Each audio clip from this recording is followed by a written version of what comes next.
இன்றைக்கி நம்ம ஒரு மகிழ்ச்சியான விஷயம் பேசலாமா? ஸோ இன்றைக்கி வந்து பார்த்திங்கன்னா, அதுக்காண்டி ஒரு ஸ்வீட் ரெசிபி நான் வீடியோவில் கொடுத்துருக்கேன். வீடியோ ஸ்கிப் பண்ணாமல் பாருங்கள். அப்போ தான் உங்களுக்கு வீடியோ பிடிக்கும். பார்த்திங்கன்னா, இன்றைக்கி காலையிலேயே சூடாக ஜம்முன்னு ஒரு கப் காப்பி குடிச்சாச்சு. குடிச்சிட்டா தான் அந்த நாளே நமக்கு சுறுசுறுப்பாக ஓடுங்க. எனக்கு வயசு 45 வயசு ஆகுதுங்க. ஏன்னா 35 வயசில் என்னுடைய கார்மெண்ட்ஸே என்னுடைய பார்லரே நான் ஸ்டாப் பண்ணேங்க.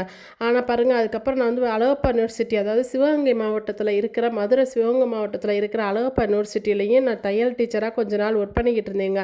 அப்பயும் நிறைய ஸ்டூடெண்ட்ஸ் இருந்தாங்க. இன்றைக்கி என்கிட்ட படிக்க வர ஸ்டூடெண்ட்ஸும் சரி, அவங்க எல்லாமே சின்ன வயசு பிள்ளைங்களாக தான் இருப்பாங்க. ஆனால் அவங்க சொல்கிற அடுத்து பாருங்கள், ரொம்ப வாழ்க்கையை வெறுத்து போய் பேசுவாங்க. அப்போ நான் சத்தம் போட தான் செய்வேன். அந்த மாதிரிலாம் நீங்கள் இருக்கக்கூடாது. காலங்களும் நேரங்களும் நம்மக்கிட்ட தான் இருக்குது. நம்ம அதை தாண்டி ஓடலாம், அது நம்மளை தாண்டியும் ஓடலாம். நீங்கள் நல்லா பொறுமையாக கற்றுக்கோங்க, நிறைய கற்றுக்கோங்க. கற்றுக்கிட்டதுலேருந்து நல்லபடியாக சம்பாதிக்கிறதுக்கு வழியை பாருங்கள் அப்படின்னு தான் நான் சொல்லுவேன். அதை இதையும் நினச்சி எதை குறித்து நீங்கள் கவலைப்பட்டு ஐயோ நமக்கு காலம் முடிஞ்சிருச்சுன்னு நீங்கள் நினச்சிங்க அப்படின்னு சொன்னால் காலம் உங்களை வந்து பயங்காட்ட தாங்க செய்யும். நிறைய கற்றுக்கோங்க. நீங்கள் தையல் படித்தாலும் சரி, பியூட்டிஷியன் கோர்ஸ் படித்தாலும் சரி, நீங்கள் என்ன படித்தாலும் சரி, ஒயர் பின்னினாலும் சரி, நீங்கள் வீட்டில் இருந்து நல்லபடியாக ஹெல்ப் பண்ணுற மாதிரிக்கு நீங்கள் படிச்சுக்கோங்க. படிச்சுட்டு நீங்கள் கற்றுக்கோங்க. கற்றுக்கிட்டதை நீங்கள் வந்து செயல்படுங்க. அநேகருக்கு அதை பிரயோஜனப்படுத்துங்க. தன்னாலே உங்கள் காலங்கள் உங்கள் பக்கமாக நிற்குமே தவிர நீங்கள் போய் காலத்து பின்னாடி ஓட வேண்டிய அவசியமே இல்லை. நீங்கள் உங்கள் வேலையை மட்டும் நீங்கள் பார்த்துக்கிட்டே இருங்க. தேவையில்லாமல் ஆட்களுடைய வார்த்தை ஒன்றாலாம் இது முடியாது, ஒன்றால் செயல்பட முடியாது, உனக்கு நான் 2 பிள்ளை ஆயிடுச்சு, நீ பிள்ளைய பார்ப்பியா வேலையை பார்ப்பியா அப்படிலாம் சொல்லி பேசுகிறாங்க பாருங்கள். அவங்ககிட்டலாம் ஆலோசனையே கேட்காதீங்க.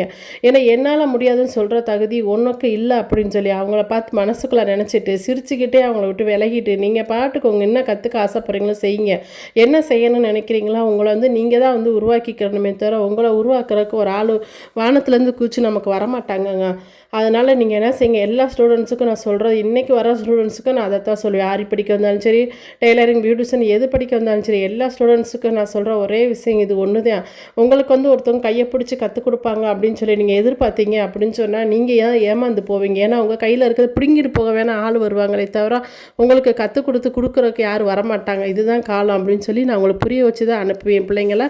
ஸோ இன்றைக்கி வந்து பார்த்தீங்கன்னா பால் கொழுக்கட்டை தான் செஞ்சுருக்கேன். என்னோடய மாவு அளவு பார்த்தீங்கன்னா 3 படி பச்சரிசி போடுவேன், 1 படி புழுங்கல் அரிசி போடுவேன். இதை கழுவி காய வச்சு நான் வந்து இடியாப்பமும் செய்வேன், கொழுக்கட்டையும் செய்வேன். ஸோ நான் பால் கொழுக்கட்டை செஞ்சு எங்கள் வீட்டுக்காரர் வந்து பார்த்திங்கன்னா பஜ்ஜி வடையெல்லாம் வாங்கிட்டு வந்துட்டாங்க. ஸோ எல்லாத்தையும் சேர்த்து இன்றைக்கி சாப்பிடுவோம், எடுத்து வைப்பா அப்படின்னு சொல்லிட்டாரு. ஸோ எல்லாத்தையும் சாப்பிட்டாச்சு. இன்றைக்கி நீங்கள் பார்த்துக்கிட்டு இருக்கிறது பார்த்திங்கன்னா செட்டிநாடு காட்டன், பியூர் காட்டன் நமக்கு நெய்கிற இடத்துலேருந்து டைரெக்டாக அனுப்பிக்கிட்டு இருக்காங்க. உங்களுக்கு வேணும் அப்படின்னா நம்மளுடைய காளீஸ்வரி நாச்சியார்னு என்னோடய இன்ஸ்டாவில் நீங்கள் வந்து ஃபாலோ பண்ணி அங்கேருந்து எனக்கு மெசேஜ் போடுங்க. நான் உங்கள் டீட்டெயில்ஸ்